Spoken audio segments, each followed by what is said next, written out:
జాను లిరి అసలు పేరు జిమ్మిడి ఝాన్సీ తెలంగాణలోని కరీంనగర్కు చెందిన ప్రముఖ ఫోక్ డాన్సర్ జానపద గాయని social media star.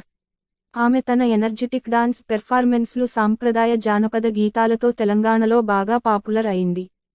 Social media fame Janu లిరి తన సాంప్రదాయ దుస్తులు తెలంగాణ ఫోక్ డాన్స్లో ప్రత్యేక స్థానం సంపాదించారు. ఆమె ఫోక్ సింగర్ మంగ్లీతో కలిసి కనకవ్వ ఆడనీమలి అనే పాటలో డాన్స్ చేశారు. ఈ పాట యూట్యూబ్లో 15 కోట్ల వ్యూస్ సాధించింది.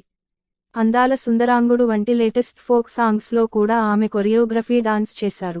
ప్రముఖ ది షో విజేతగా కూడా జాను లిరి నిలిచింది. జాను లిరి తన సోషల్ మీడియా ప్లాట్ఫారంల ద్వారా పలు కమర్షియల్ బ్రాండ్స్ను ప్రమోట్ చేసింది. దీనివల్ల ఆమె బ్రాండ్ వాల్యూ కూడా పెరిగింది. జాను లిరి టోనీ కిక్ను వివాహం చేసుకుంది. వారికి ఒక కుమారుడు ఉన్నాడు. అయితే వారు ఇటీవల విడాకులు తీసుకున్నారు. జాను లిరి రెండో పెళ్లి గురించి వచ్చిన వార్తలపై స్పష్టత ఇస్తూ ఓ వీడియో పోస్టు చేసింది. అయితే నిన్న తనపై వచ్చిన ట్రోల్స్తో ఆత్మహత్య చేసుకుంటానంటూ చేసిన వీడియో మరవకముందే ఆమె మరో వీడియోను పోస్టు చేశారు. తన గురించి వచ్చిన ట్రోల్స్ వల్ల డిప్రెషన్కు లోనయ్యానని అందుకే ఆ వీడియో తీశానన్నారు.